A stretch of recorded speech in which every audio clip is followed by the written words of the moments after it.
अलीराजपुर में मौसम ने फिर करवट ली है। ओले बारिश और तेज हवा का दौर शुरू हो गया है। जोबट, चंद्रशेखर आजाद नगर समेत कई इलाकों में बारिश के साथ ओले गिरे हैं।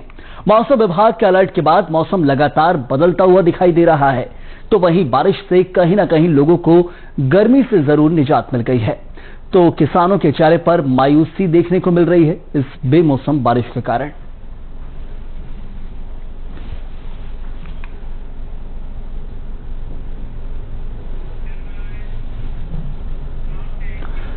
कांग्रेस के जिला ग्रामीण अध्यक्ष